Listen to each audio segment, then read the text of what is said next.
Welcome to More Than Dice. I'm Gonzo. I'm John. I'm Nerd. Welcome to episode 283, which is interesting when we talk about that number because today I had a memory on Facebook. 6 years ago, V just wasted, more points. I mean, Hi, me. hey, V, that we were on episode 16 on Saturday 6 years ago. Oh, Wow.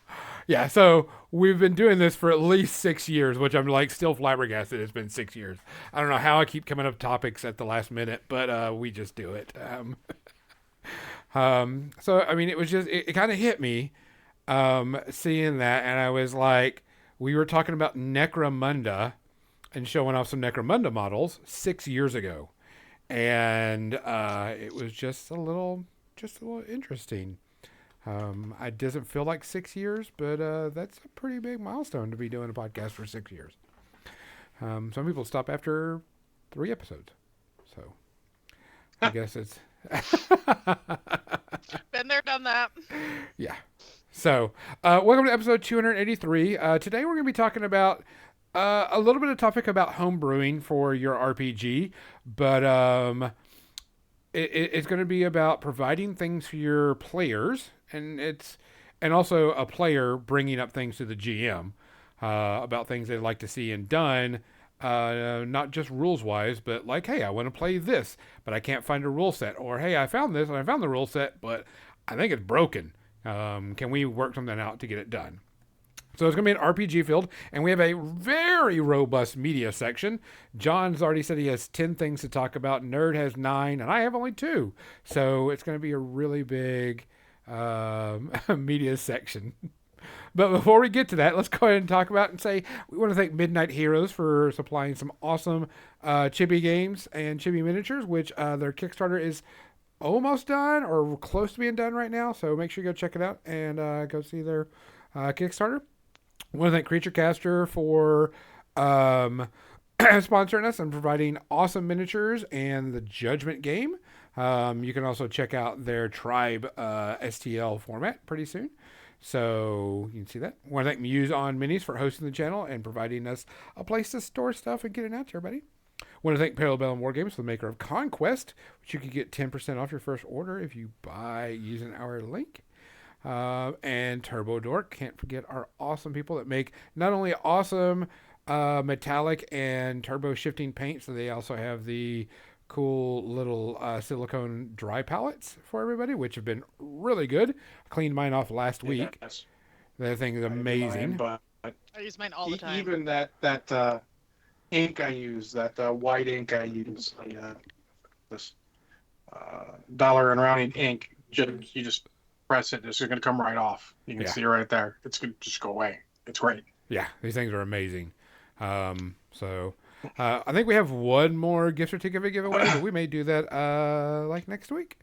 Next week sounds good. Yeah, that way people could get like what they want for their holiday shopping. Nice. Or they bought stuff for everyone else, think about something for themselves. Or yeah, sometimes you need to. sometimes you got to spoil yourself. Yes. Do we have any shout outs that we need to give out this week, John? Yes. Nope. Oh, do we? No, Nerd's got one. I've got one. Okay. Shane McGowan of the Pogues. Oh yeah, shit. Not really. The Pogues aren't really in my oeuvre, but I did hear that. Yes. Yeah. Did hear that one? That's my one. That's your one. What else? I think that was about it. I can say rip to the Grim Reaper in the the claw machine meme. Yeah. We're not going to worry about that. That's Rest about in it. piss. Rest in peace to the meme. That's how everyone found out, for Christ's sakes. Yeah. I saw that, I'm like, I had to check this. I'm like, oh shit, okay. Let's get down to the super awesome business that everybody comes here for, because it's the only part that everybody likes to listen to. Is John, what are you drinking? I am drinking a Code Fireball, which is Mountain Dew Code Red and Fireball whiskey. Nice. You mean, anytime someone says Code Red or Fireball, you go, oh, you mean cinnamon? Code Red isn't isn't No, I'm cinnamon. talking It's about- more cherry-ish, but not quite.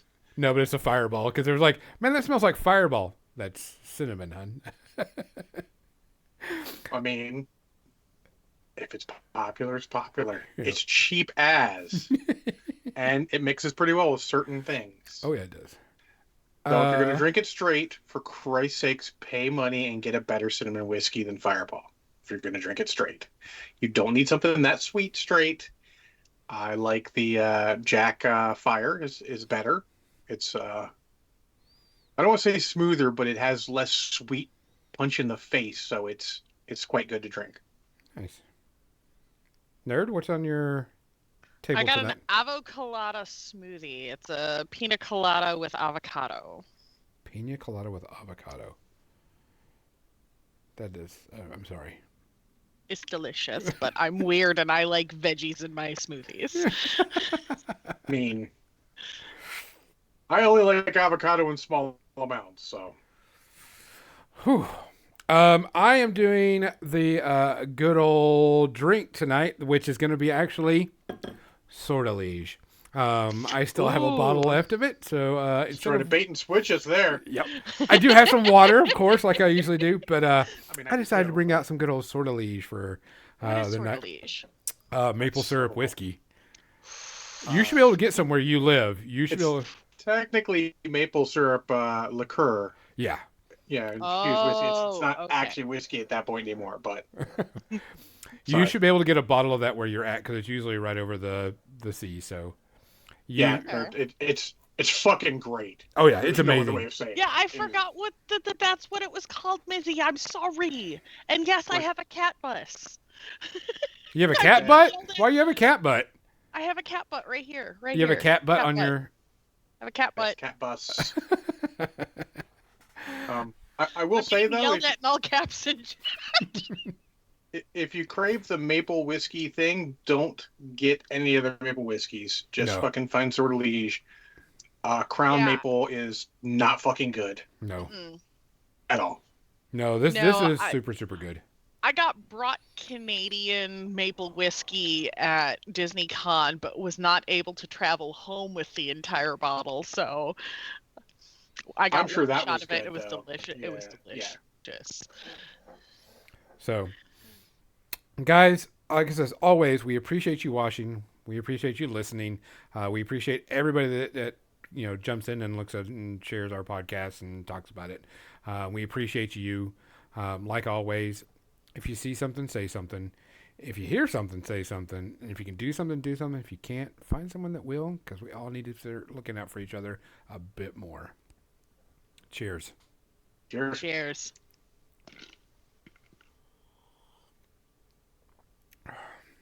Damn, that's good.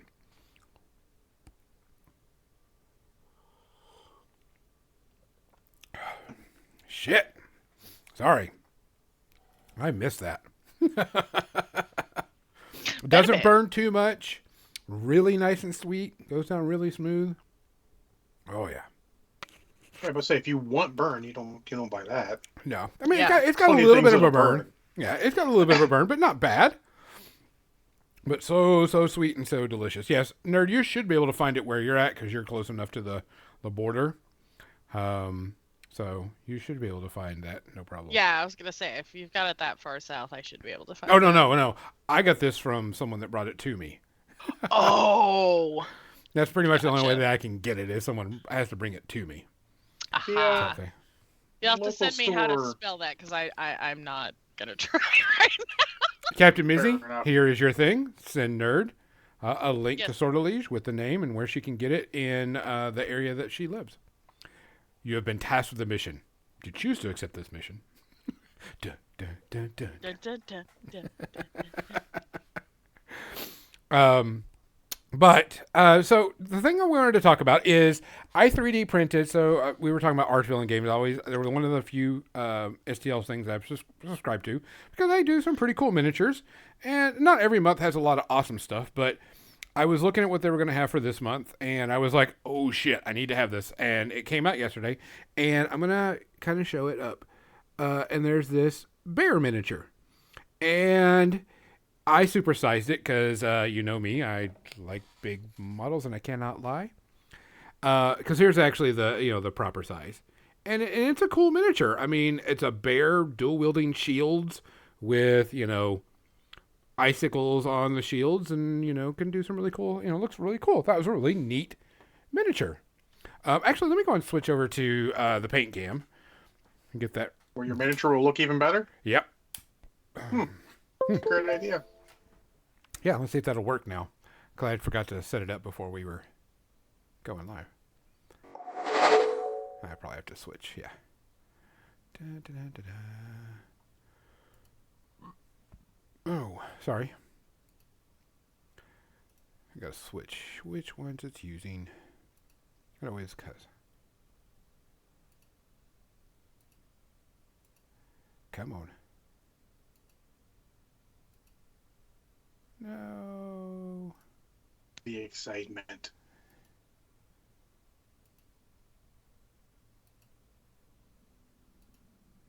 Come on. It's not working. It's going to be a pain in the buttocks. Yeah, apparently not. So, but that was the one thing that got me because I was sitting there thinking about it, and I was like, which one? Why can't I find, this race? Oh, hold on. Come on, that's the right one.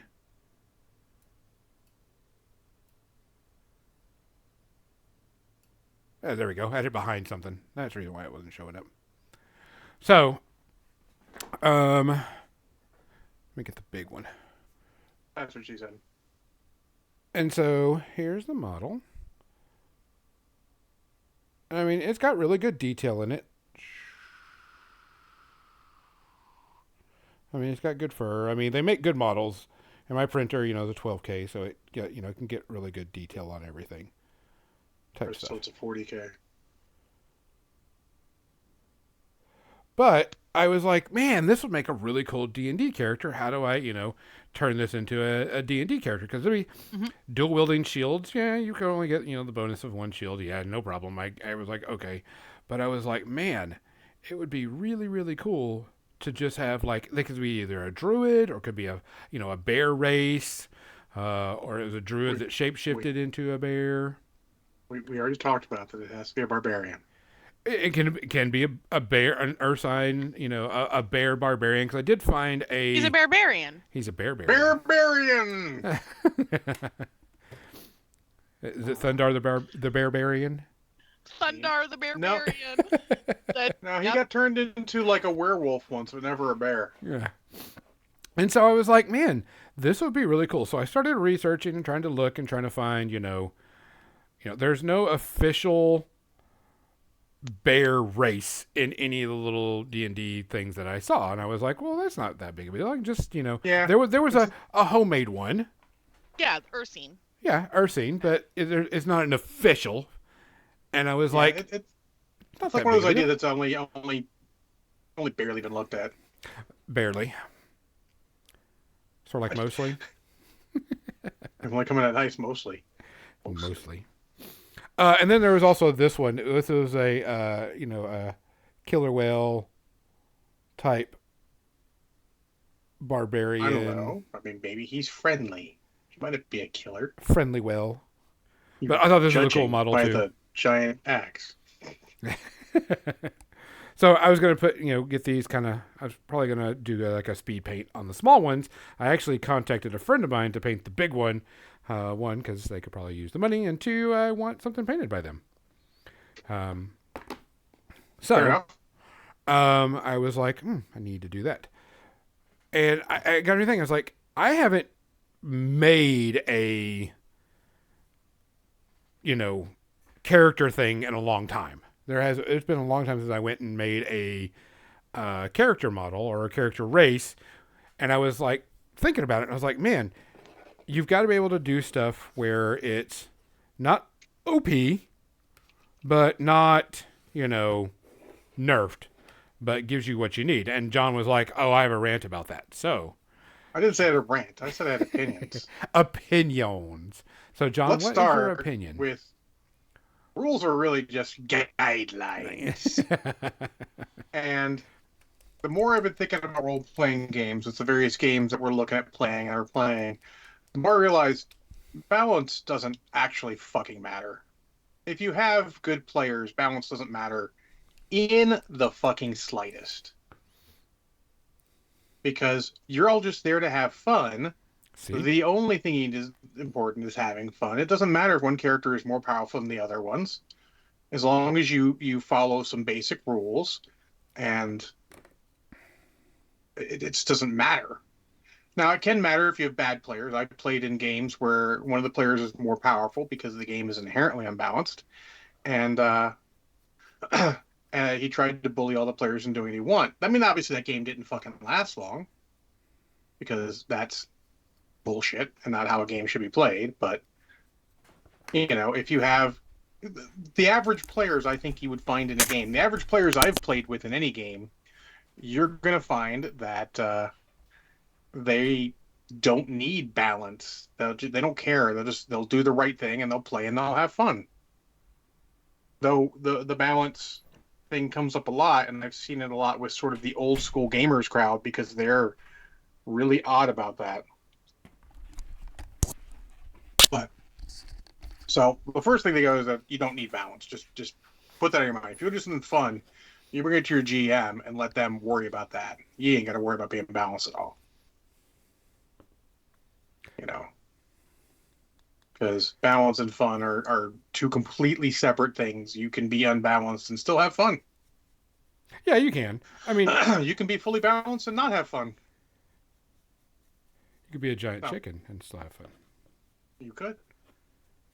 So now my other thoughts is this is the easiest thing, and I'm gonna dog on D&D a little bit. Not like it's not their fault, but the fact that D&D is you're a little out of frame. There you go, a little bit up. Sorry. Be great. They're fine. I just let you know so people can see more. Um, and D&D is a very structured game. It promotes very structured thinking. So players look to see if it's not there, they stop thinking about it. When you play other games, some of them are a lot more generic, and you get to used to defining things. For example, when we play Champion/Hero system, if you a wizard's fireball is functionally the same as fucking Cyclops firing his optics blasts for game rules. There might be some add-ons. The fireball might explode. Cyclops might do something else. But inherently, the basic thing they do, they are a ranged projection of damage. They're the same. In fact, you'll find, at least in that game, a lot of characters you think would have different things don't have different things. They're the same. Doesn't matter how you fire energy blast, it's still just an energy blast, right? Oh yeah. And that sort of promotes you thinking. It becomes you defining the special effects. And that's a very freeing thing, and it helps you when you go back to other games. Once you start thinking that way and going back to D&D, you can do a lot more. Like, so, let's say that Gunslinger class you were talking about. We were talking about Gunslinger beforehand. Sure, now they got a Gunslinger class. It's super cool. Was Critical Role stuff because it's from there. Now, if someone wants to go, I want to use, anything similar to that. I want to use throwing daggers or hand crossbows. You can use the same class. It's just ranged weapons. You don't have to worry about the fucking details of it. Who cares if one's bullets and one's bolts and one is you just throwing daggers? Technically, it doesn't really matter as long as the functionality works properly, right? Yeah. So that's what you do for something like this, is you find something that has similar enough rules and you just fucking reskin it. You file the serial numbers off. You find your fucking half giant, your Goliath, your ogre, half ogre, whatever you have that's big and mean, gives you the stat bonuses you think it should have, and just, the size you think it should be. Just the stuff that feels right for that, and then you just fucking file the numbers off. Maybe if it's like I think in some places half giants are like fire resistant. You just fine cold resistant because I'm a bear. I got fucking fur. Yeah. Oh yeah, hundred That's percent. the easiest peasiest, and it's it's not difficult and doesn't need to be difficult. Now some GMs aren't like that, and that's fine to a point. You know, they're not going to be. See, I don't want to say D&D isn't for people who aren't always creative. It's just D&D promotes a very structured look at things. It's not necessarily a fault of D&D. It's just a function of D&D's rules. That's why, I mean, to be all hoity-toity, a lot of the more advanced role players like different games. That's not really, it doesn't matter. Fucking who cares? You're having fun, you're having fun. I don't care what game you're playing. Any of the games, it doesn't matter. It's just that sometimes you want the rules to do more, and some people just aren't. Some GMs just have that block. No, the rules say this. Cool. Then the rules say that. You're not going to be playing your bear guy because they're not going to work with you. I was going to bear pun on there. It's really worth it. They're not going to work with you to make it work, and you'll have to know that. But that also should be part of knowing the player group you're with. Like you don't walk into a local store, players you never met before, but they're going to play D&D. You're going to play D&D with them. Maybe you just talk to them a couple times or something, and bring that bear. That's not going to work. You bring something basic, and then as you get to know people more, then you break out the crazy shit. Or maybe your GM comes and like, all right, I want you guys to think of your characters. I don't care what crazy shit you come up with. Just contact me. We can work it out. If it fits in the world, it'll be fine. A GM should be flexible like that, but not always able. I mean, it's a lot of work being a GM. Adding extra work to yourself isn't always a good idea. So I don't fault a GM who's not willing to do all that extra work necessarily. That's why I generally go for just file the serial numbers off something else that looks close, that's usable, and get close enough. What does it matter what they look like? You want to use elf rules, but you want to be dwarf size because you're a nimble dwarf? Sure, I don't care. I really don't. As long as you're happy, it's all good. Nerd, what are your thoughts on it? Specifically this class or just homebrewing in general? Why not both? A lot of the time, like, I don't know, I homebrew on the fly. Like if the rule of cool stands, have fun with it, whether or not it's D&D official or not. The Like, rule of cool. yeah, like have fun with it. Like you can easily modify things or like as a DM or a player, like if you've got an idea, talk to your DM or Mm-hmm. like talk to your players, like homebrew items or something like that. Or in my Rime of the Frost Maiden campaign, our DM was doing homebrewed abilities that we like almost like feats that we gained over time because of whatever our story, like stuff that wasn't part of the module and Yeah. things like that, and it really made for a cool experience. Yeah, look for feats that are similar. Like, oh, hey, there's a feat that Yeah. gives you +2 to this and +2 to this. Can I make a similar one that does +2 to this and +2 to this? They're similar things, skill for Yeah. skill, specific bonus. Pull from Do that. previous editions, pull from other books, check out things like Kobold Press or Cobalt Press is amusing as shit sometimes. oh yeah. Or what was like I love going on D&D Beyond and checking out the homebrew section. Mm-hmm. Uh, like I think it was the 10,001 ferret trousers was something that I gave to players, where they had to they had to make it a certain. It was a time challenge, so the longer they wore the trousers, the higher the DC was. To that, and eventually, if they made it the full time, they were then able to control the ferrets that you could summon with said trousers. But or like my favorite homebrew item probably was the robe of summon bread, which my player turned around and made a D20 roll table for what kind of bread he pulled out of his sleeve each time. and it was the most used item in our entire campaign. Yeah, even something structured like D&D, in fact, something structured like D&D benefits even more from your imagination and trying to do crazy stuff than any other game. Yeah. Or Because yeah, yeah, you go ahead. suddenly you've got that extra stuff. You've got that like that weird idea you have. Yeah, or I for fun decided to homebrew and create Batman villains into my campaign for a while. So my party was battling a dryad thorn druid that was essentially poison Poison ivy. ivy, yeah. Or Dr. Ralph Penguin and his Banegwins. I had There's a juiced lot up of stuff dire there. penguins. Those don't exist in D&D, but they did in my world. Dire penguins. Yeah, you can get a lot out of a little bit of imagination and filing serial numbers off. Like I say it all the time. I ran an entire D&D campaign where there were no dragons. Yep. But I guarantee you, my players fought dragon stats. I just said they were something else. They didn't fly; they would jump instead, or something like that. Yep. And they had no idea. Yep. I had megafauna, so I was using dragon stats for various megafauna. There you go. Yeah, I didn't have. it's I was really running easy. Dungeons and Dragons without dungeons or dragons. Exactly. And that is entirely possible and totally okay. Yeah, Order McElvoy, the Fate chip. We use luck chits in a lot of our games, as someone suggested, years ago, and I've used them in a ton of campaigns. That kind of stuff's great. Just give the players a little more control over it.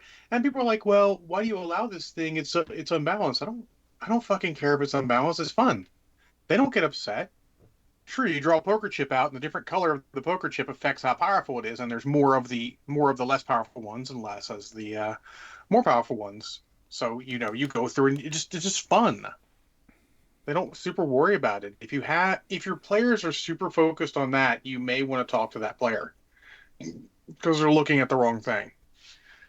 And with all due disrespect to all those old school rules guys, there is only one way to win D&D, and that is to have fucking fun. None of the rest of it fucking matters. If you're all having fun, you have all won. That's how you win D&D. Yep. You got a group that keeps wanting to come back, and everyone's having fun. Yep. And playing more and more and more. In the age-old question, what's better, old school rules or new school rules? Fucking neither. Whichever ones your players are having fun with. Hey, what's better, experience point leveling or leveling for completing quests? Doesn't matter. Whichever one fucking your players are having fun with. It really doesn't matter. Most of it doesn't matter. It's like fucking. Why is my brain not working? Drew Carey hosted show and not The Price is Right. Whose line is it anyways? Oh, yeah. Love that. Love improv. Categories are made up, but the points don't matter. Yeah, they don't matter. Yep. Just go have fun. That's why I tell you balance doesn't matter. You try one time. If you want to play like a superhero game, find a set that'll let someone play Batman and Superman and all those superheroes, all the Justice League. Grab a classic Justice League one.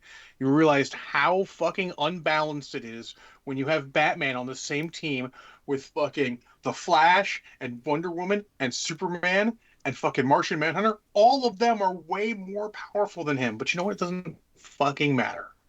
Yep. As long as you let everyone have their shtick. That's why I talk about shtick preservation. Whatever your thing you do is, you're the one who does that thing, not anyone else. But. I mean, the Superman does super speed, but the Flash does super speed better. And that's fine. That's how you need to do it. If you're playing a D&D game, your fighter, your plain old bog standard fighter, has to be the best at fighting, unless, of course, they want to be a tank, in which case they should be the best at tanking. Your paladin can be pretty good, but whatever the fighter's chosen focus is, be it fighting or tanking, he should be better than anyone else in the party. And they should understand that. You'll find that none of the balance matters at that point because they're all having fun. They're doing their thing. If your tank is the best tank out there, when it comes time to be a tank, he's going to be happy because he's like, I am the best at tanking. You guys aren't as good at this. Like, you felt it when I was over there doing something else. The paladin had a tank; he wasn't as good. Like that makes the player feel good that their character is important. Exactly. Exactly. Like I now don't make the mistake of giving away too many items. That is a thing that can happen. I was Monty like, Hall is oh, look at bad, all the yes. homebrew items. You've got to balance your homebrew items in your campaign. You don't want to give somebody too powerful an item at too low of a level. So, like, it can be fun, it can be really cool. Don't let that excitement get the best of you and give it out too early, or make it a higher, like the certain attunement requires more or something like that. Or there's a downside. Sure, give your Yeah, level one party. They find, someone finds a +5 sword. That's a fucking huge deal. At that level, it's amazing. But now yeah, suddenly everyone knows that your little not so powerful ass has this really good sword, and maybe people are challenging you for it. There becomes other things. yeah. Like, I've got a really powerful automaton that wants one of the party members to attune to it. They just hit level 2. So it's gonna be a while before he is strong enough to attune to it and has that ability where he's not going to explode his head like everybody else has so far. But then also by being in the campaign, if something comes up and the player's like, "Oh my god, we're in this rut. Things have gone poorly. I need to attune to the automaton when I'm not ready because if we don't, we all die." Yep. Embrace that shit. Yep. That is a player giving you a great plot point and Mm-hmm. knowing what's going to happen. The best points, even I hate to, I don't want to call anyone out, but even what you would call mediocre role players, the guys are there and they do a fine job, but they're never like the main focus. And they're the ones who are like that, going above and beyond. Mm-hmm. Sometimes they have their thing. Troy playing in our game, one Shadowrun game, he comes in, he realizes that if he's like, everyone's gonna die, we can't defeat this thing. So he's like, I'm gonna hide here, and then as it comes by, I'm gonna plop explosives on the fucking uh, supports, and I'm gonna blow them so that he gets crushed. He knew he was gonna die from it. Yep. Like I said, balance doesn't matter, and even at that point, roles don't matter. Someone's willing to Yeah. self-sacrifice. I don't need roles. Look at since you can listen to it, the end of Three Gnomes and a Half Giant. Okay. Not Brushhead Dave's character just keeps going. I'm like, I tell him there's ramifications. He just keeps channeling his god's power, and eventually, as they finish off the bad guy, he dies. He knew it going in. He was going to die, but he needed to beat that guy. It's cool stuff. It It makes a makes great story. makes a really And good story when, especially when a character's like, I'm going to sacrifice myself because it's something that I would do and something the yes, character would do, and it makes it really good because then you've got not only the character making a cool sacrifice to whatever it was, but now you've got revenge plot, or you've got something to talk about later on. Like, remember yeah, when John did this and it was so cool, and he sacrificed himself for the party, and yeah. Yeah.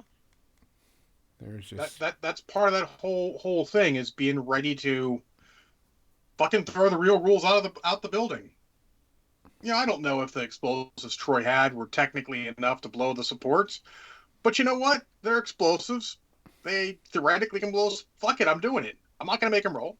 I made some cursory rolls just to see he didn't fuck up. He did not, and then good. You don't even have to do that. You could just go. It just succeeds, but sometimes you let him roll. If there's a crit failure, you have to find another way out. But it's all up to you and how you want to do it. I at that point have no problem just hand waving the whole thing. You know, guidelines, like I said. The more people realize that the rules are just guidelines, the better it is.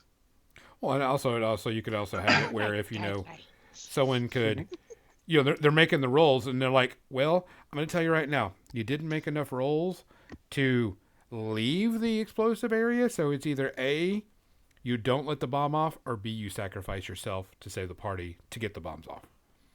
No, And you can do then, that. yeah, and something else, they could go, well, I don't like everybody that much, so I'm not going to blow them up. But then you can go, no, my character would do this because, Yeah, blah, blah, there's blah. There's a lot of potential there. I mean, a campaign can go in an unusual way now if they do that. Like he lets most of the party die, and now the remaining party, maybe one or two people, is like a little bit wary of him or what have you. There's some potential for good role playing there. Oh, People get so focused on the roll ROLL part that they forget about the role part ROLE. Mm-hmm. And I'm fine. Dice need to be there, so it's not just. I mean, to be honest, dice don't really need to be there to a certain extent, but it's more exciting with dice there, so you can definitely sometimes bad things happen, sometimes good things happen.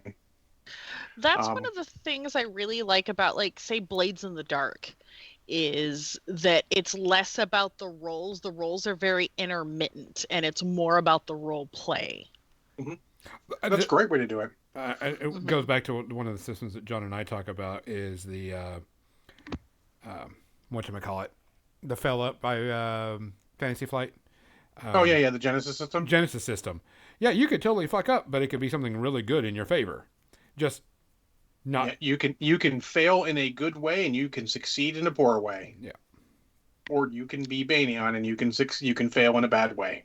Yeah, I love the idea of like a success, a partial success, or Yes, a failure. degrees of success is so good as a function. More game systems need to use them. Like, Yeah. even if the game doesn't have them, I tend to add them in. Hey, Sorry. you're the one who rolls shitty dice, Banyan, not me. Dice just hate you, dude. I don't know why. Yeah, digital dice hate some of my players, but oh my god. Oh, digital See? dice hate me. Real dice are usually okay with me. I did something I didn't think was possible in our final session or in our final battle for Rime of the Frost Maiden. I rolled 4 natural ones in a row. Damn. My record is I rolled 3 ones in a row on percentile. Yeah. It was not bueno. We were lucky that particular game did not have critical failure, but man, it was impressive. I love when the NPC fails so good they join the party. No, that's cool. Like, there's a lot of things in there, and we talk from a D&D centric standpoint inherently because that is the most played game out there, and well, should be. They have good marketing. They put out solid material. Sure, people are out there complaining about certain things, but fuck those people. I don't care if they're making it so drow aren't all evil. I have no problem with this. Wait, people are complaining about that. Oh yeah. Oh my God. Stay off Twitter, please. I don't Twitter ever since Elon Musk took it over. It was bad before that, but it's I mean, just I as really bad only now. used it for reposting my Instagram posts, so it's not like Yeah. So stay away. There's a lot of asshats out there, and they do a lot of stupid things, and they say a lot of stupid things, and I see them, and I sometimes control comments. Other times I get into Twitter fights because I'm John, and that's what I do. But yeah, I mean, it's out there for reason. We use them as a baseline, so everyone knows what we're talking about. Because just when everyone knows D&D, but by the same measure, like I said, it is limited very much so in certain ways. And I heartily suggest to everyone out there listening, try an on D&D game once. And I don't mean Pathfinder. yeah. I mean D&D and all the D&D clones. Pathfinder, the Palladium role-playing system, they're all D&D clones. It's just fine. There's nothing wrong with that. There's something comforting when you jump into a game and you've got that familiarity, like, I can play this. I know the rules. But try and get out there for something just completely different. Yeah, like that's part of why I started playing in a particular group because they were running what they called Blades in the Wild. It was the Blades in the Dark rule set in a fantasy Feywild setting. And they homebrewed like the regions and the classes and all that kind of stuff, Yeah. but using the Blades in the Dark rule set and all that kind of stuff. And it was Very different, a lot of fun. Like, don't be afraid to try other systems. Like John was saying, like, there's Yeah, so many options out there. so There's many. even, like, you can go completely paperless. We can go super old school and say Amber. I don't know if that one still holds up, but that's just one that I know. To be candid, So, I'm not really sure it ever hold up, but I like the concept of it very much. It's a fair. great idea that challenge the bounds of role playing games. And Yeah. like I'm not a big fan of the whole Vampire the Masquerade and all their games, but they changed role playing game because they challenged it. It was no longer almost all D and D clones. Yes, Kids on Bikes. I have a friend who's running a Digimon Kids on Bikes campaign. Any of those, even look at like, and here's the great thing: a lot of the games they don't put out new stuff. You don't need new stuff. Most Yeah. of those game systems are solid enough that you could use them now. You don't need new stuff. And The tools are generally there. say you want something different for one session. Look up one page RPGs like I have a couple. Honey Heist and Clumsy Adorable Anti-Capitalist Penguins. Like same developer. Yeah, They're yeah, they're like 1-2 pages. Like it, yeah. it prints out on a single sheet of paper. They're great beer and pretzel kind or Kobolds Ate My Babies Oh yeah. is another one. Like You, the you got to open minded. People still talk about the 1980s Marvel superheroes game as one of the great superhero games. It actually hasn't been in print, I hate to say this, for 30 fucking years. But we still, it's still a good game. It works. Now, yeah. parts of don't. A lot of these games, not all of them work. We were talking quasi related about BattleTech and classic BattleTech. And the Mhm. guy's like, it takes so long. I'm like, remember this game was made in the early fucking 80s and hasn't really been revised. A lot of these games are like that. But if you take them, you can take the parts you want, throw out the parts you don't want, and you can make something new. I mean, if you listen to the aforementioned Freedoms and Half Channel, we started in the Genesis system, didn't necessarily like the way the magic was working in there, and then we swapped to a port off of Feng Shui 2. Worked fine, worked even better. Yeah. There's a lot of games out there that you can do it. Now, it might require some work on your part as a GM. Yep. Maybe you don't want to. Don't blame you. It's a lot of work. Often worth it, but you may not have the time for that. So Yeah. check out these other games. Go out there and see which ones do what you want. Read the reviews. Heck, even if you just want a different thing based off of the D20 system for the D&D third edition system, you can go out there. There's a guy on Twitter was, going like, hey, was it? Oh, he complained because someone left him a 2 rating on his game and he like it lowered his rating. And I'm like, let me look at your game.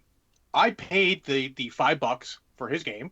Hmm. I looked at it. I'm like, 2 might be a little harsh, but you shouldn't be expecting all fives, dude. It's a simple port off of D&D. Yeah. Appreciate you doing it. Happy to give you your $5. I've got the game. Will I run it? Probably never. But you know what? There are ideas there. Every game brings more ideas to you. That's the main thing of looking at the games is you steal little bits from other games. Exactly. Or just pop culture in general. How many TV shows or movies influenced the world that I'm building? Like my first one was heavily influenced by Kipo and the Age of the Wonder Beast, Steven Universe, and Adventure Time.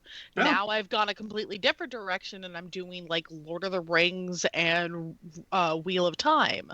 yeah. Just don't hesitate to steal from fucking everything. Yeah, You're not, I mean, I hate to say it. I hope you are. But 99.9% of the time, you're not Critical Role. You're not going to put out your own book. You're not going to make all the money. I hope correct. you do, but it's unlikely. Yeah. And if you do at that point, you can change the stuff so you're no longer stealing. But look at all the successful IPs. So many of the successful IPs steal from other IPs. Yeah. A lot of D&D is stole from Tolkien. Let's be honest. Do you know how many pop culture ports or publications have come out of like rule sets for we've got the Avatar Last Airbender rule set for 5e. We've got Final Fantasy 14. We've got My Little Pony. We've got like so many different IPs that people have created. Like And- you can take those and mash them up. Yeah, and when you could do the same thing, well, yeah. So like, My Little Pony you mentioned uses the same system as GI Joe and Transformers and Power Rangers. So Okay. theoretically, you can just mash them all up. It's the same way you did with Vampire, the core vampire and werewolf. GI Joe and My Little Pony. I'm just imagining. Oh no. Friendship is half the battle. Brian CP Steele we had on Thank there. you for that, John. I needed that. There's, He there's so did many that. of those out there. Yeah. He went to a convention did. and did a GI Joe, Power Rangers, My Little Pony game all at the same time. So I want to tell you, nerd, I do you want to not play know that. there's a Transformers My Little Pony comic official. Yes. Yes.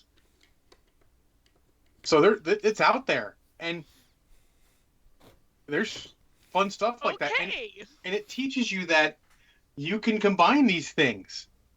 It doesn't, like I said, the whole vampire, werewolf, mage, and all that all used very similar rules, so you could put them all together. In fact, when we played one, we had a mummy, a mage, a vampire, and a Street Fighter, because they made Street Fighter the role-playing game, and it was very much similar rules, all in the same party. Oh yeah. All right, I'll be right back, you guys. Yeah, I that's the one thing that I've, I try to tell people, like, you can make whatever you want. Yes. We can figure it out and hash it out.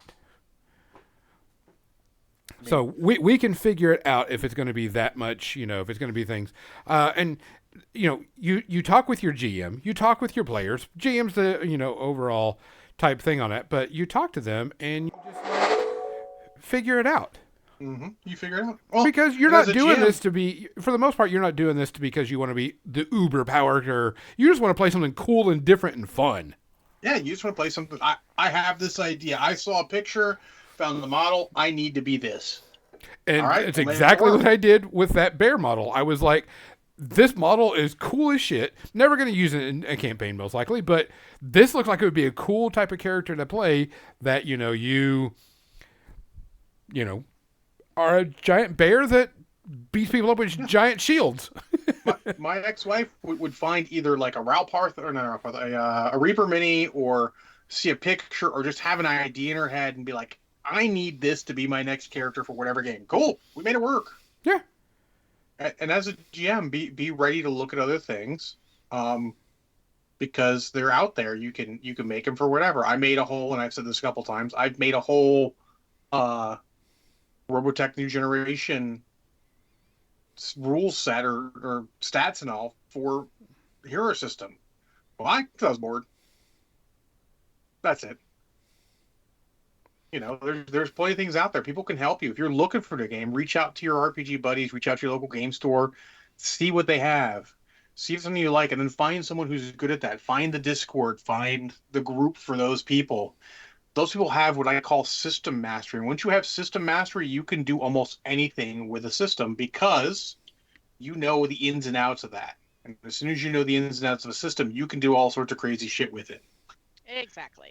Look, if you have Matt Mercer, you hand him anything, he'll make it work in D&D because he knows all the fucking rules. Yeah, look at all the video game one-shots that they've done. Yeah. They just did one recently of Persona 5. And when you know how the system works, you know the system in and out, you can do that because you're not sitting there spending time looking up the rules. That's why all of us go back to the same game again and again so many times, because we know the rules, they're comfortable, we know we can do things with them. Yup. So Nice. just be fluid. Be like water. Be like a goldfish. No, I forget how they are. No, and that's the thing is, I think I could never, I say never, but I would not like to play with a group that is super rigid and like, these are the rules, this is how it is, no matter what. And I'm like, it it's just not me. And I'm I'll there. say I'm there to this. have a good time. Yeah, that doesn't sound fun, and I'm here to tell you, and I've seen it a lot on various media. People say like, "This is not fun anymore." Stop fucking doing it. Yeah.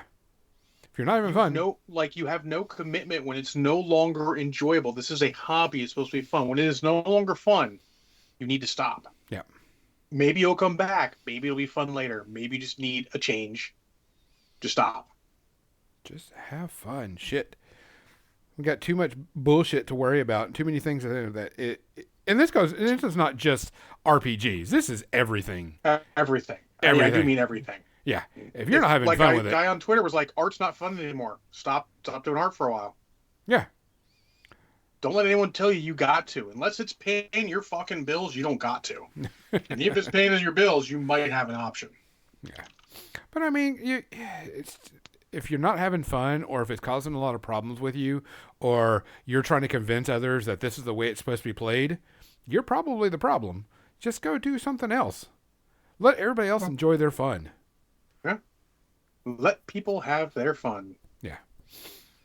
But I mean, I play role playing games. I run role playing games. I don't mind running. Yeah, I do like to play, but I also like to see my friends have fun too. And I want them to come back and go, "That was fun. Can we do this again?" I was like, "Okay, well, we'll get everybody Yeah, together and we'll try it again."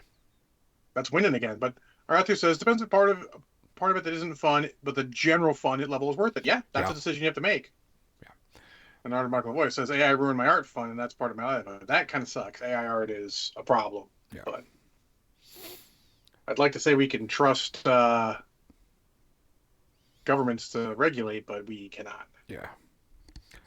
So I'm gonna go and switch this over to our media section because, like I said, we have about 75 things to talk about, and John is definitely got like 90% of them. I So, mean, if you count each trailer separately, I have 7 things to talk about.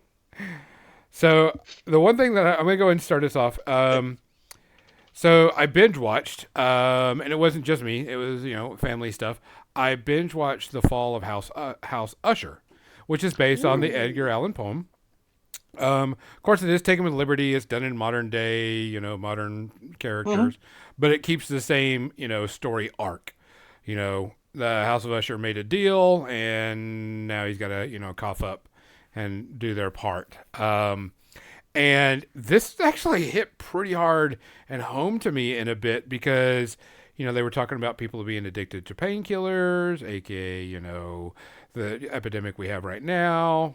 And then uber rich families never having to answer to breaking of the laws, so on and so forth. So it really hit hard. They really hit the modern take on it right on the head. And it's 8 episodes. And that's all it is. So you don't, there's not gonna be a sequel or anything. And it is a supernatural show. Can be pretty gory and bloody and a little spooky at times, but it's Edgar Allan Poe spooky type stuff where people are going mad and going crazy type stuff. Yeah. This show was pretty fucking good. I enjoyed the shit out of it. You had to pay attention. You had to watch it. If you did anything, you couldn't figure it out because there was a lot of things happening in there. The characters are really good. Acting is way, way, up there. It was really, really interesting. A very dark series, but solid. I mean, this was a solid, good show to watch. If and it's also, you're like, yeah, these people they fucked around, they found out. And these people are bad people, and they're getting to find out quite quickly. Sets and everything were really good. Special effects was fine. It was pretty spooky. Wasn't horror related, but it was spooky more than anything. I thoroughly enjoyed it. I watched the first 5 episodes in one day, and then went and watched the rest of them today. I highly recommend it. You got Netflix. Takes a little to get started up because you got to build the story because they do flashbacks to when everything started and then to the modern day. And easy to follow, so the flashbacks aren't hard to follow. But I highly recommend it. I give this one about half a Space Harpy because it did start off a little slow, but it got in going, and I was like, yeah, this is good. Yeah, they fucked around. They found out quite quickly. So I highly recommend it. If you got Netflix and you like a good spooky story and you like cool sets and creepy things, Fall of House of Usher, have a Space Harpy. Cool. John?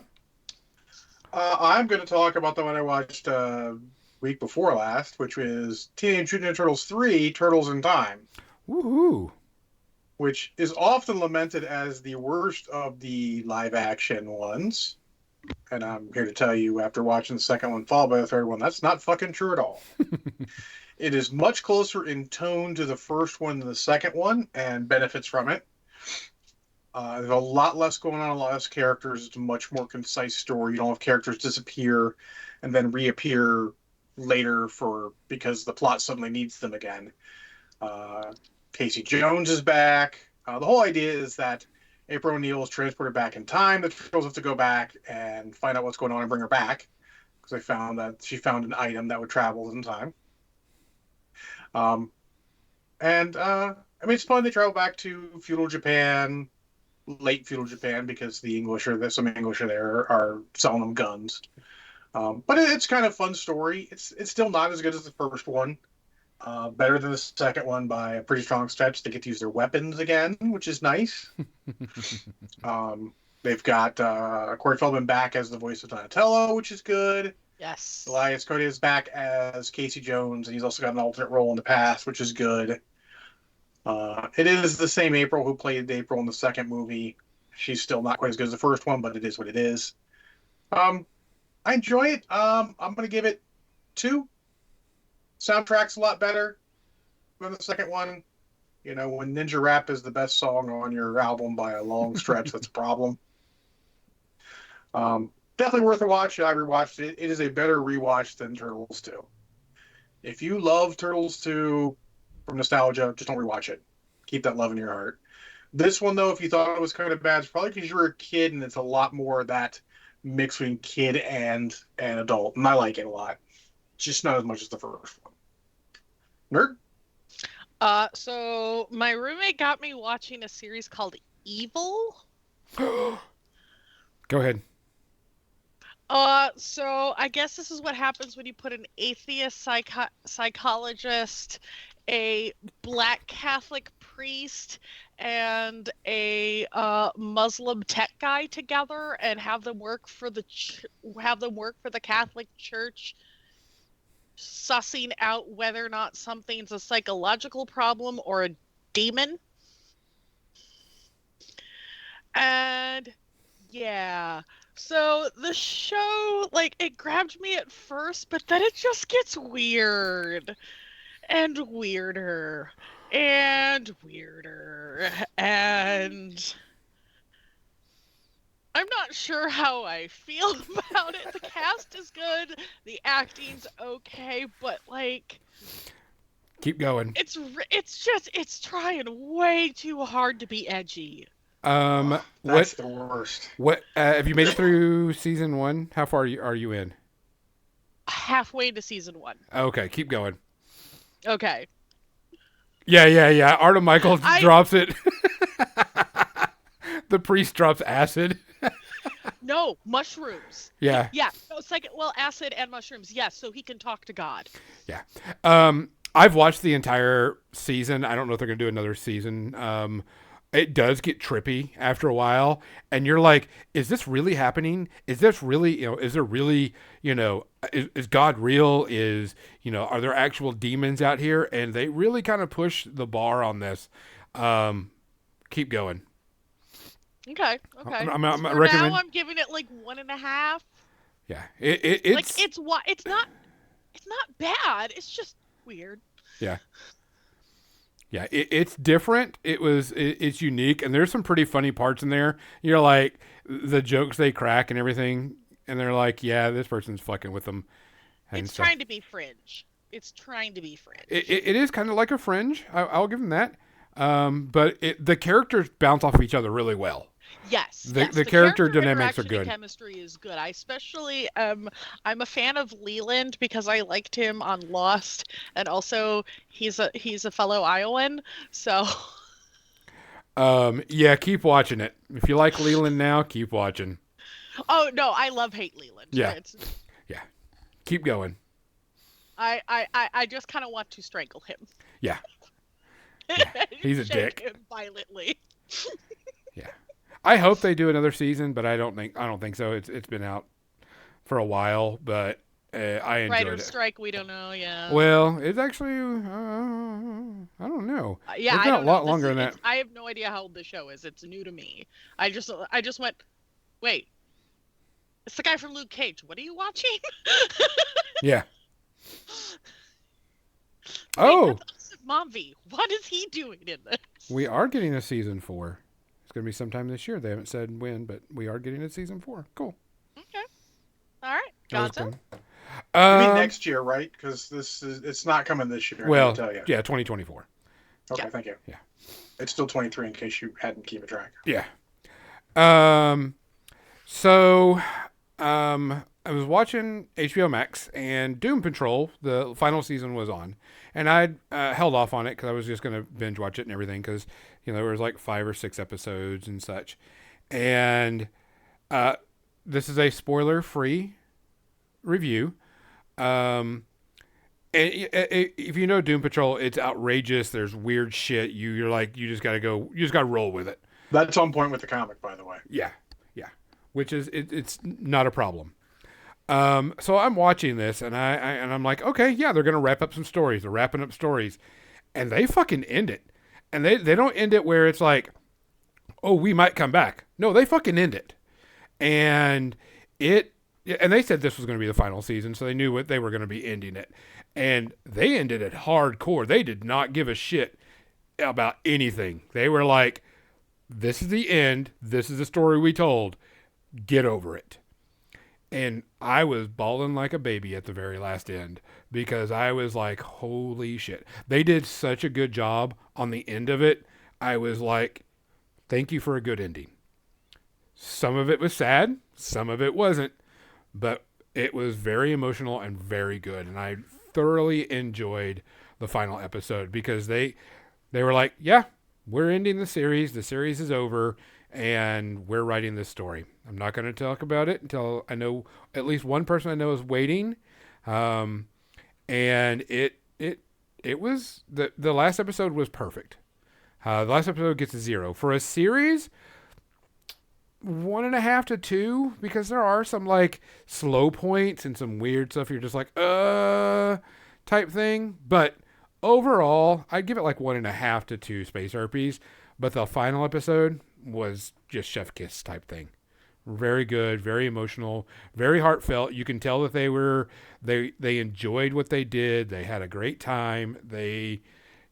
Xander's right. Doom Patrol don't give a fuck. And that's what it was. And the ending episode, they didn't give a fuck about how you wanted it to end.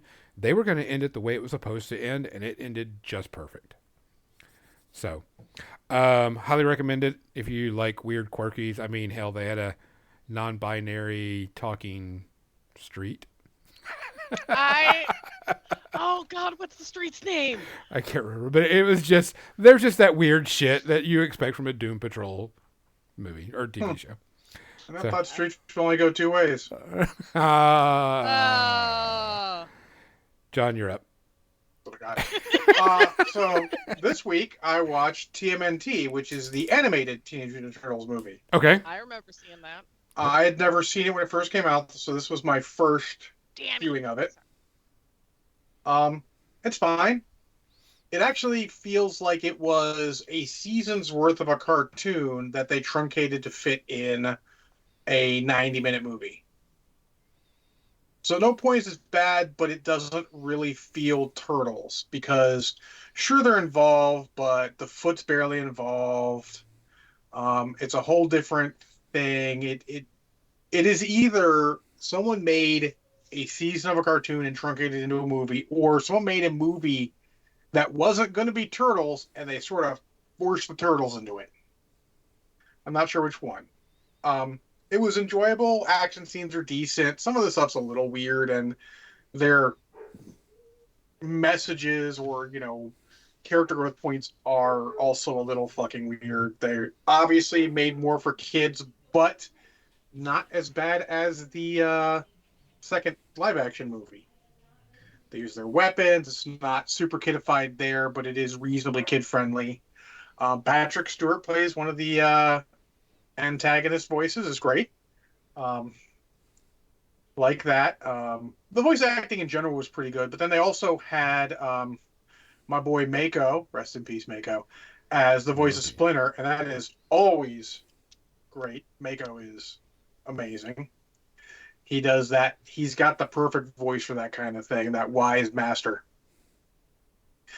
Overall, I enjoyed it. It wasn't great. I'd watch it again, but not for a bit.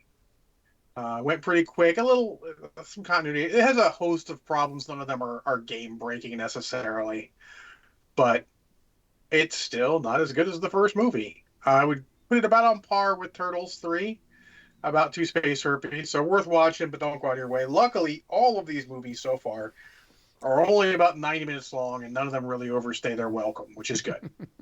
You may not think an extra half an hour makes much of a difference, but it really does. Oh, yeah. This one Carly could have used an extra half an hour to tell a more complete story, but it was fine.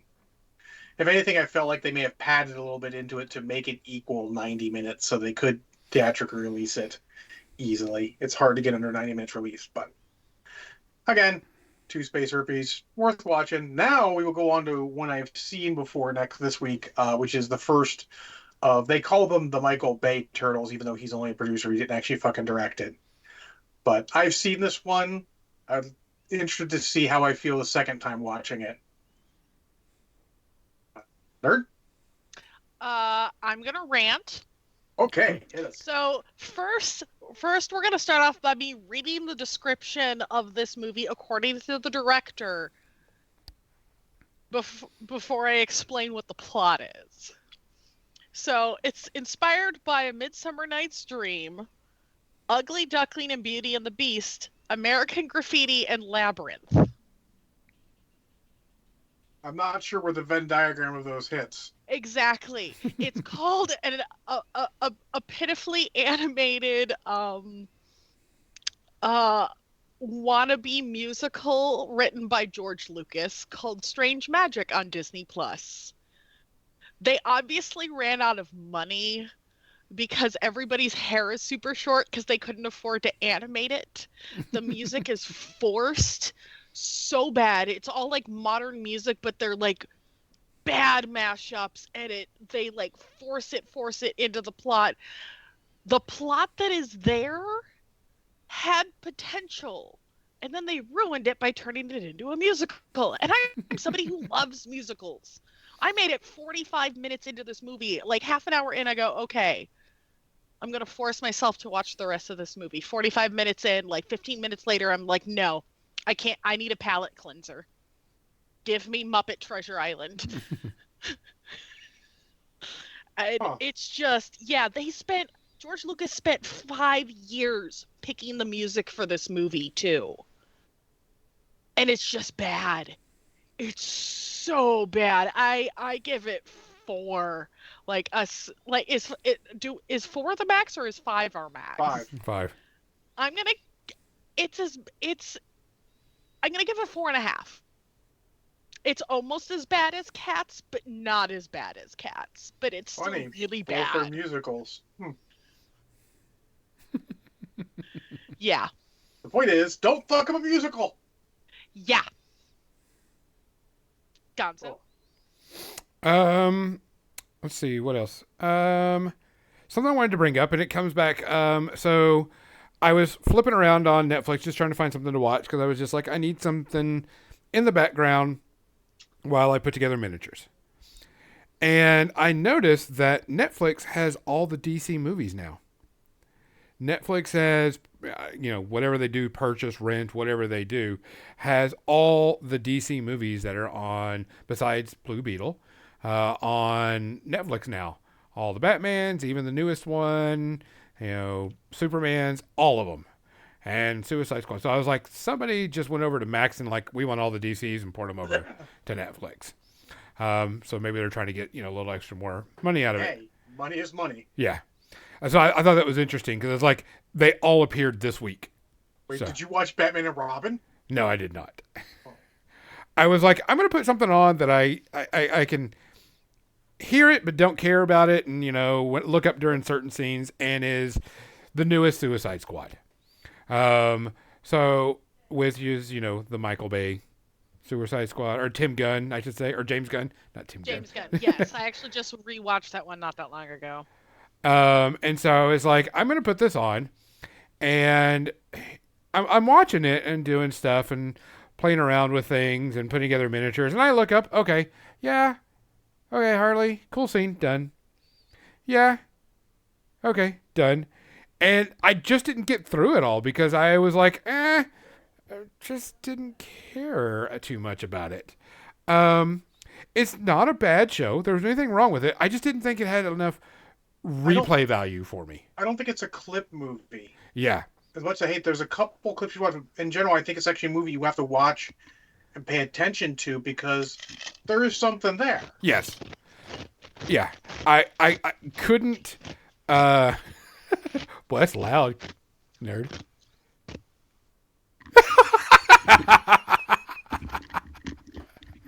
What is it set to? I'm muted. No, I'm you so weren't muted. sorry. That was some loud ice crunching. It's me. No, my headset is physically muted. Well, it's not. It is not. Because we can hear you. Now we can't hear you. Now I can't hear. Why does it? It's been. No, I think I need a new headset. Might be. No, I actually muted it and it didn't mute. That's the So one thing sorry I love that on the was loud. microphone is there's a red thing. If it's solid, you're going live, and if I hit it and it's flashing, I know it's muted, so I can see it always if I look over. That was just funny. Yeah, mine doesn't do That's that. fine. I'm so sorry. Anyway, Suicide Squad. Everyone's it's called ears. The Suicide Squad, right? Yeah, That's this official is title.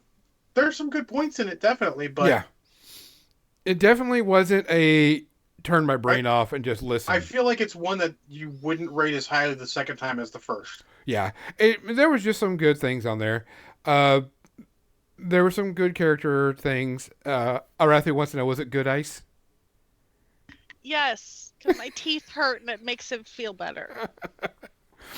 But, and I really can't rate it because I didn't really watch it. And I actually turned it off because I really wasn't into it for me doing smooth brain activity. So I turned it off and listened to a book instead, type thing. So, I'm not going to rate it, but I still don't think it's a bad movie. Yeah, I just don't. I never had a driving need to rewatch it. Yeah. And that's kind of how I felt after trying to rewatch it. And I've seen the original, the first one, multiple times, which I will say, if you rewatch it, if you can, watch the director's cut. It is just plain better. Yeah. I'm sorry, the extended edition. It's not even director's cut. They theoretically is a director's cut that he could make, but they won't let him. John? Let Zack Snyder make his fucking Justice League one, but they won't let him make his. Yeah, that's fine. All right, I'm going to review the Rockstar album by Dolly Parton. Woohoo! You guys have already heard the beginning part of mine, which is she's 77 and she sounds 77. And that is a detraction from the CD. Because she can't hit the note she used to hit. When she's singing, she sounds old, and most of these songs are not made for an old singer. The example I like to say is towards the end of his career, in fact, one of the last things he did, Johnny Cash did that cover of Hurt. Oh. But the way he sang it, his voice at that age worked for it.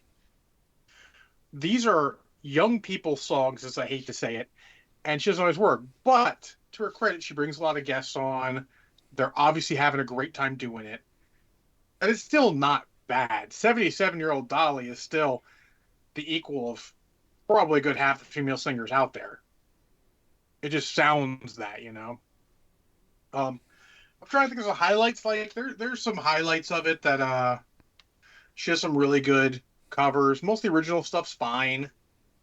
I just wonder what it could have been if she'd done one earlier in life. But I didn't. I don't. I'm not upset I bought it by any stretch. It's got some replay value. Um, Definitely seems like more of a you would just listen to the two discs in a row or one of the discs and the other disc rather than try and slot it too much in a random playlist. Like none of them made my new songs playlist that I put on my iTunes. They're not quite there, but it's fine. I mean, I'll give it two-year herpes. How that works? 2-year herpes was not terrible. Was solid. Again, probably better if you can Spotify it, something like that. But like I said, I didn't feel bad buying it. Nerd. Uh, Next, I'm gonna combine these two into one because I watched one because of the other, which is I started watching Monarch, which Gonzo has reviewed, but I went back and rewatched Kong Skull Island this morning, now having watched the first part of Monarch, and man, the stuff I caught the second time around, not only does the CGI, like the battles that they do in that one compared to even like Kong versus Godzilla, I think are better. I liked I really liked the casting, like John Goodman as William Randa, just mwah. John Goodman's great and Yeah. everything. Yeah. Oh yeah. And like I was also surprised how many Marvel actors are in that movie.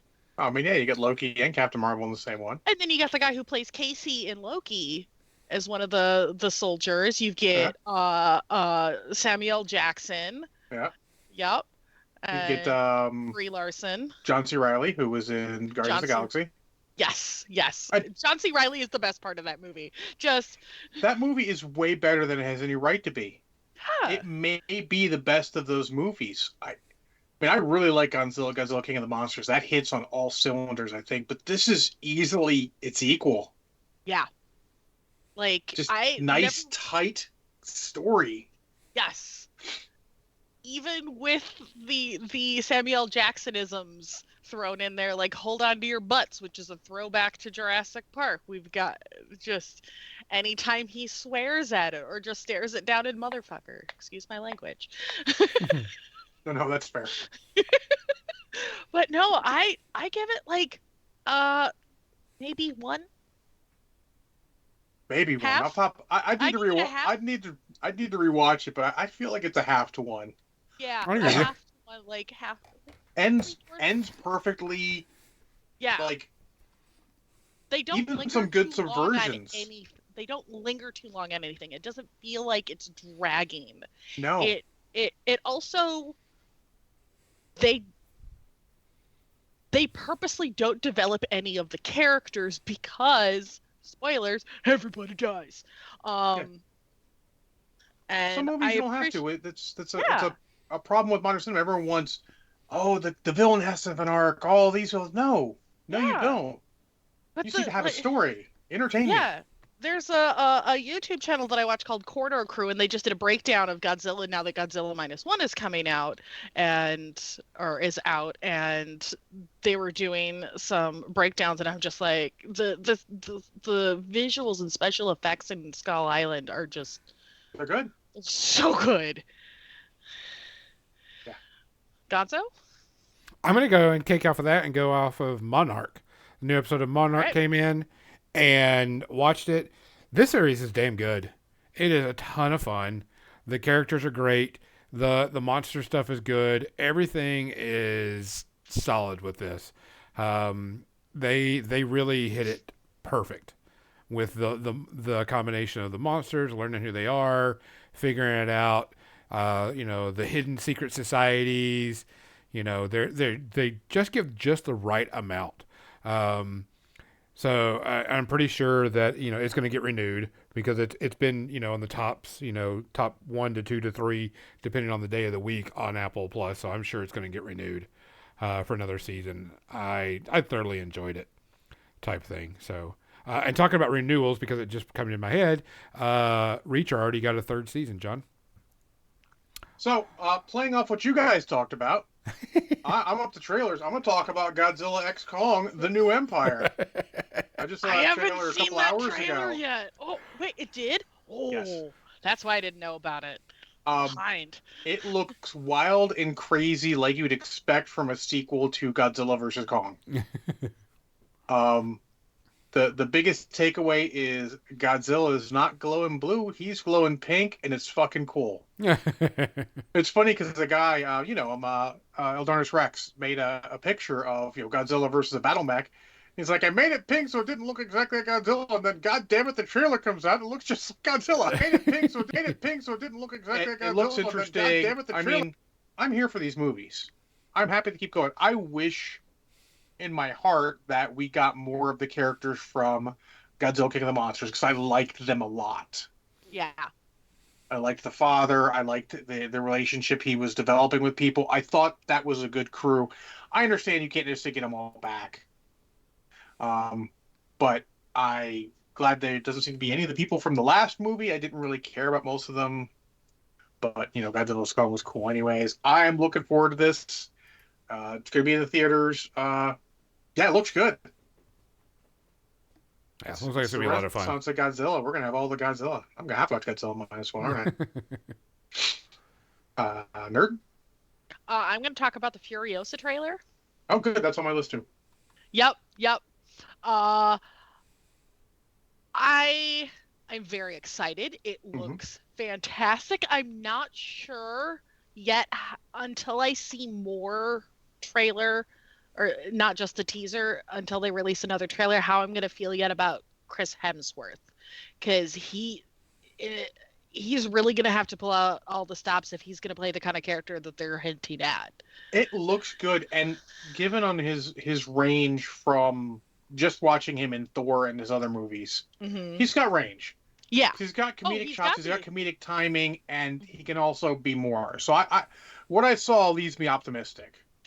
He feels a little cartoony right now, and I'm hoping that he's going to be more of that evil crazy. Yeah. I mean, I do think that, what's her name? Anya Taylor-Joy, who's playing Furiosa. Her eyes are weird a little bit. She's got that doe-eyed intensity, that doe-eye staring. Like, especially when you put with the makeup on, the darker on her eyes, it really helps her look super intense, slightly creepy, and it's cool. Yeah. Some people were complaining, like, I want more Mad Max. We're like, hey, look, it's George Miller. Let him cook. Yeah. Because I'm here to tell you, like, when they put out the trailers for Fury Road, like, from legendary director George Miller, I'm like, whoa, throttle back. And then I watch Fury Road, I'm like, never mind, proceed. You can have legendary. Yeah, like, I had only ever seen How do you go from Babe, Pig in the City, to fucking Fury Road? You know what? Go. Yeah. It was the George Miller film. Yeah. The what? Yeah. And we've been talking a lot about the Mad Max movies. I ever knew that. And that's like, I mean, the 4 that exist right now, the 4 Mad Max movies, is a good slate of movies. I actually dare say, people are going to rage at this, I'm sure, don't at me. I think the first one is the weakest of the group when you put them together. I would agree. Now, because it's clearly not in the same world. It's clearly, this was his idea, and he revised his idea when he went to Road Warrior. Yeah. Which, I mean, I want to say it's the strongest, but fucking Fury Road is almost fucking perfect. So. I have it in color and in black and white. That's when I could see doing it in black and white. It doesn't feel pretentious to watch it in black and white. Agreed. But it's such a good movie. Like, there are so many things on it that you can. It's also like the perfect 3-act movie. Because you get to the end, like, oh, they find the quiet place, and it's like, or whatever, the green place, and you're like, that's the end of Act 2. You know, the heroes get into trouble. They do what they think they have to do, and then they do what they didn't know they had to do. It's looking forward to it. George Miller has proven that he can fucking make a hell of a movie. Like, willing to let him cook. All right, Gonzo. So I was listening to a book, and it is part 2 of the Empyrean War, I think is what its title is. It's part of the Fourth Wing, and it is part 2 called Iron Flame. And I know someone's starting it, so I'm not going to spoil it. But you can tell that this book was rushed beyond belief. This book was 200 pages too long. There were 3 sex scenes in it that didn't need to be in there. 3 spicy sex scenes that took up way too much time. Boots. Yeah. The boot scenes are perfect. Yeah, well, this lady is known for writing, steamy hot erotica, and it just did not work. Okay. Too Who's much. the author? Who's the author? I can't remember her name. Okay. But this is her try into the fantasy world. Okay. So she mostly wrote romance novels, but this is her take into fantasy. I'm not going to fault a romance novel. Rebecca Yarros. Noveler Okay, thanks, writing Missy. sex scenes in a fantasy. That's fine. Yeah. Thank you, Captain Missy. It was not good. You can tell 100% that either the studio or the book company said, your first book was gangbusters, write this, and take and write a 400-page story in 3 months, and so we'll get it printed out. You can tell that she was rushed because I could have fast forwarded through half of that book or more and got everything out of it that needed to be gotten out of it. I was so... And I understand that this is not I'm not the target audience and stuff, but, I'm listening to it because a friend of mine's reading the book and, want to do it. And there's bones to this world. There's bones, but every single scene, oh my God, he's so gorgeous. I can't keep my eyes off of him.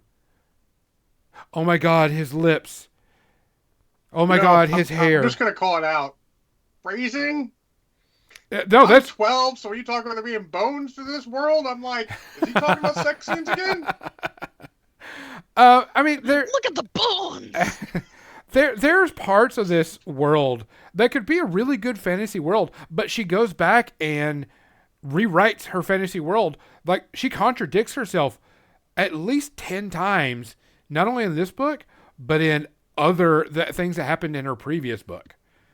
And it's not like you're rewriting history stuff. It's like the world is gifted where humans can only talk to dragons, and dragons will only talk to humans. And they're like, oh no, fuck that. That's not part of that world anymore. She rewrites her world and screws it up royally. There's a lot of issues with this book, and even the people that are like mega huge fans are like, yeah, this wasn't a good one, guys. This is not good. This was not thought out. And so supposedly the next one's not going to come out till December of next year. Good. Because I mean, if there's a good fantasy series and people are liking it and they want it, I'm all for it. I mean, I just kind of fast forward through all the, steamy hot scenes because they're too long and too detailed for my taste, but I'm just like, yeah, this is just... There was almost a 4th sex scene in this book, and I'm like, do we really need that? I'm like, no. What do you give it? Man, I give this like 3 space herpes. Not very happy about it. I was not happy about it. I wish it could have been better, but it's already been bought by Amazon, and Amazon is already starting to do the book in a TV show or a movie. I'm not sure yet, but I'm like... That's fine. Ooh, not too happy. Well played, Brad. So, anyways, John. So we got 2 more trailers to get through. I'm going to go with the one that you wouldn't bring up necessarily. Okay. Halo got 2nd season. Woohoo! Hopefully it's going to be awesome. It looks like they're doing the Fall of Reach, which is a classic thing, which is cool because the Halo fucking fans be like, oh, they're doing something I know. Yes, fucking doing something you know, rather than making new stories and being interesting. And some conversations, and we said this when we reviewed it, that it was better sci-fi than it was Halo. Yes. And I'm glad it got a 2nd season. I hope it's Halo enough that the Halo fans are in there, but obviously enough people watched it, they got a 2nd season, so I'm hopeful. Most of the Halo fans online seem to be like, oh, it's the Fall of Reach, this will be good. So even though they're still bitching, Master Chief took off his helmet, actors want to take off their helmets, they need to show their fucking face. They can't all be Carl Urban and be the fucking best ever. Be like, I don't need to show my face because I'm Carl fucking Urban. I'm doing it right. They can't all be that. Dread so much. I know. It's one of my go-to background movies. Yeah. So I'm looking forward to this. I don't remember when next year. I want to say it was like April next year, Mm-hmm. but coming out next year. Nerd, you got something else real quick? Nope. What's your other trailer? Other trailers Fallout. Okay. They did Because the I trailer think for. we already reviewed the trailer that I thought of, which is Rebel Moon. I think we Uh, already talked about that before. Probably did that last week. That Yeah. looked fine to me. I'm interested. I'm interested to see Zack Snyder's work on his own. But Fallout now, case point, I've never played a Fallout game. I do not have skin in that particular game, but that trailer looked pretty good. Interested to see how it goes. I will likely watch it. Also, I will watch anything with Walton Goggins. You know, Walton Goggins is fucking great. Yes, he is. So I'm kind of looking forward to that as well. And also had some recommendations. People recommended I play Fallout 3 to just get an idea. Say it's the best Fallout game. I don't know if it is, but maybe I will. Or maybe I'll put more hours into BattleTech after I already have 1,000 hours in it.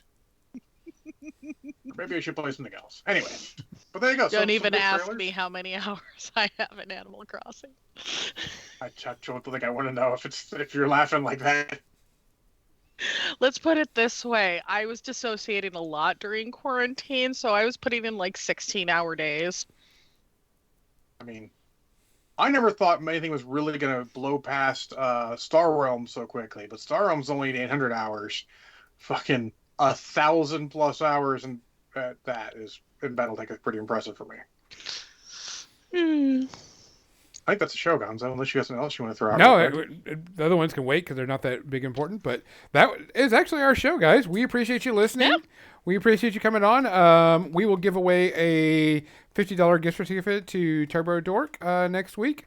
That'll be our last one for the year. We'll probably get some more from them because they love us. But like always, people, make sure you take care of yourself. Make sure you take care of others. Make sure you look after everybody. Like we always say, if you see something, say something. If you hear something, say something. If you can do something, do something. If you can't, find someone that will, because we need to look out for each other right now. Remind everyone that fuck around and find out is a universal constant. Yes. Yes. For More Than Dice, I'm Gonzo. I'm John. I'm Nerd. We are going to be sending you off to the painting dad. He's working on some Warhammer stuff, it looks like. So stick around and say hi to him. Good night.